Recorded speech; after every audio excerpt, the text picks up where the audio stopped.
Good morning, everybody. Happy Monday. So I was watching some documentaries last night. Of course, nutrition, whole food, plant-based documentaries. Man, it did remind me.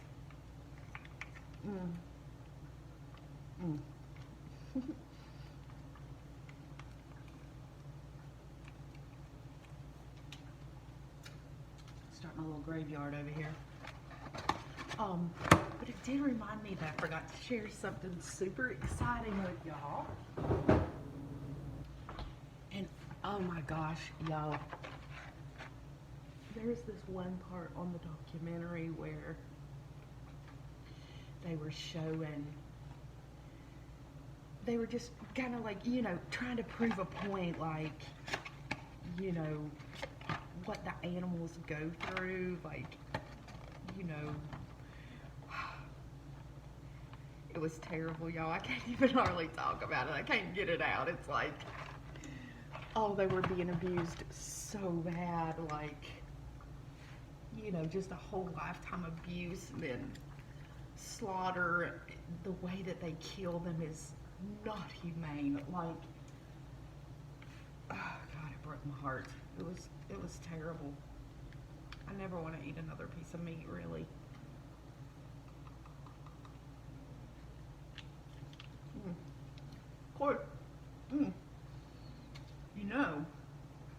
When I was growing up, I never wanted to eat meat anyway. Like, I can remember one time we were, I think, sorry y'all, I'm just trying to pick out what fizz I want in my tizzy this morning.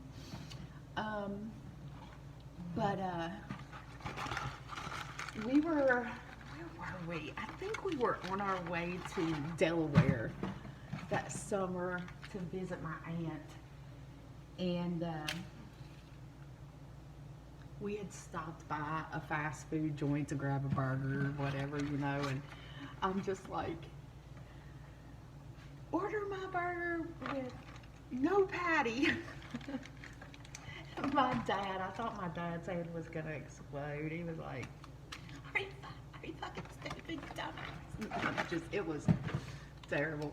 But anyway, not to get sidetracked on all of that, but I just, it just reminded me how, even when I was a kid, I didn't want to eat meat. It was just like something about it. My body didn't want it or crave it. I had no desire. I was just like, but of course, that was back during the time when it was like, you have to eat meat for protein or you're not healthy and blah, blah, blah.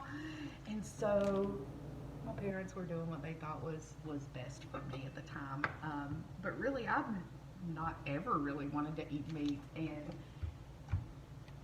I don't know, it's been a couple of years ago, I guess, when me and Chuck were like pescatarian for like 9 months. We didn't eat any meat, only some seafood every now and then. And I didn't mind it. I not at all. I don't know. Can't say that I really noticed anything that jumped out at me as far as any kind of results or anything like that, but physically, what I could feel, like I didn't have this big old burst of energy and all, nothing like that, but I felt cleaner. Does that make sense? Like, I don't know, maybe some of my fellow health nuts might understand what I'm saying, but I just felt cleaner. Y'all hear that? The runt's outside and it's driving Archer crazy. Buddy, you want to go out there with me? Go. Go play. Go be free, little kitty. Okay, I'm not going to hold the damn door open for you to make it nice.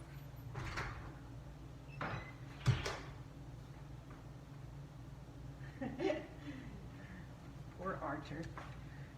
He wants out, but he won't see him. I don't even remember what I said. Oh yeah, just felt cleaner, right? Give me just a sec. Oh, it's not like this has a real powerful motor. Y'all can probably still hear me over top of it.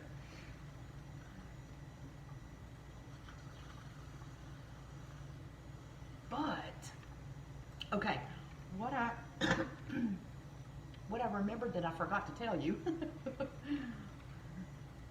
About 6 months ago, back in June,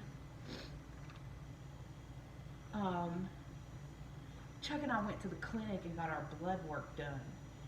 And I hadn't had my blood work done for probably about 3 years.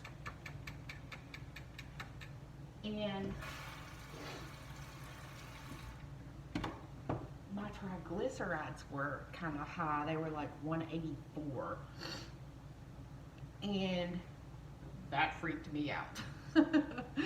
I was like, I could feel my arteries hardening and the plaque building up as I was looking at the number like, no joke, I felt it. But anyway, so I'm diving back into all of my school books and watching all of this research on saturated fat. And so I made some adjustments to our diet and did, we weren't really big meat eaters. Like, we didn't eat a lot of, we didn't eat beef or pork or bacon or processed meats or anything like that. We were eating a lot of salmon, a lot of chicken, a lot of coconut oil with high saturated fat. Like, we were definitely consuming some saturated fats, and eggs. Eggs was a big favorite in this house too. Eggs and chicken, the two highest, foods we can consume unsaturated fat. And so for the last 6 months, we have done some switching up to our diet.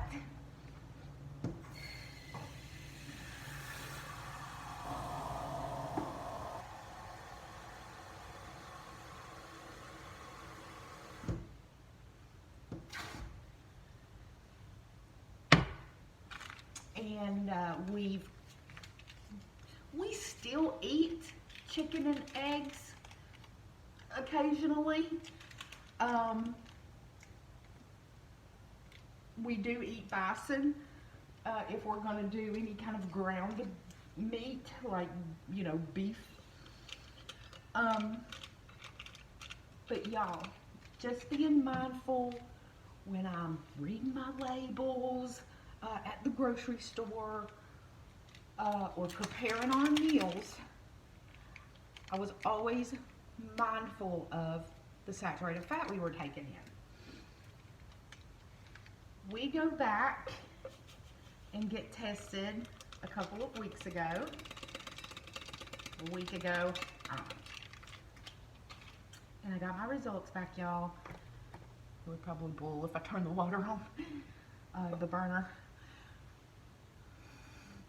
I told y'all 6 months ago my triglycerides were 184. Just making some simple changes with our food and staying committed to it, my triglycerides are now at 71. My cholesterol dropped, which it wasn't high anyway. Everything dropped, even though it wasn't high.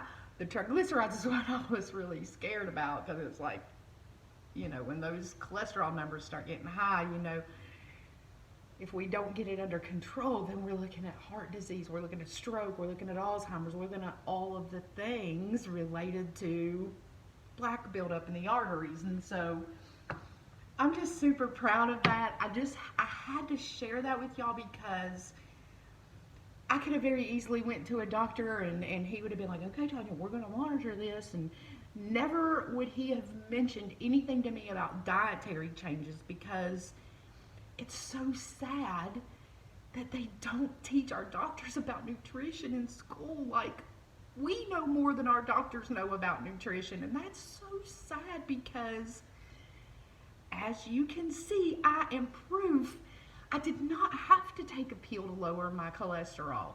I changed some things about my diet and it naturally falling back into those normal ranges. And so I just wanted to come on here and just be proof to y'all, if you've got something going on, it doesn't matter what it is, okay? Let's look at the dietary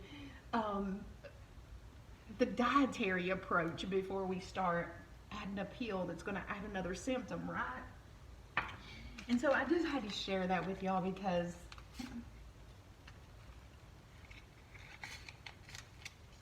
I was really a little bit concerned. Heart disease runs in my family, and I knew I had to figure out how to get this under control so that I can help my son, because his cholesterol's a little high.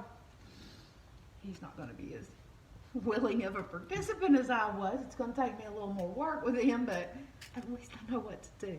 At least I know what to do to keep him off the medicines and out of the operating rooms, and hopefully not dying from a heart attack or a stroke.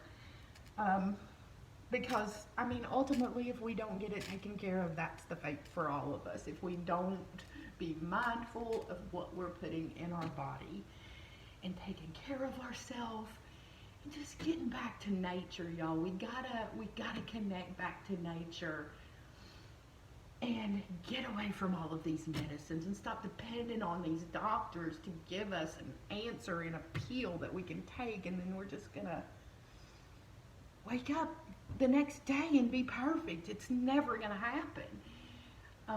But dietary changes, lifestyle changes, that can most definitely have you feeling like a new person. So I wanted to share that with y'all. Yay! Got me over here tearing up a little bit. Oh, anyway. All right. Thank y'all so much for doing my morning routine with me. Just drinking my greens, making my tizzy, done got all of my gut health, immune supporting, all of that. Because we got to start with a healthy gut. It's the foundation for a healthy you. All right, y'all go enjoy this beautiful Monday. I'm gonna drink my tizzy while I do some devotion and some quiet time and get this day started. And don't forget, we got all these specials going on Arbonne, y'all. We can no preferred client sign up fee, so that $29 is way if you save that off the top. The Derm Results Kit is an extra 20% off. Reduced registration fee for consultants if you'd like to build an Arbonne business. But either way you decide to join, come on over and get healthy with us. We'd love to have you.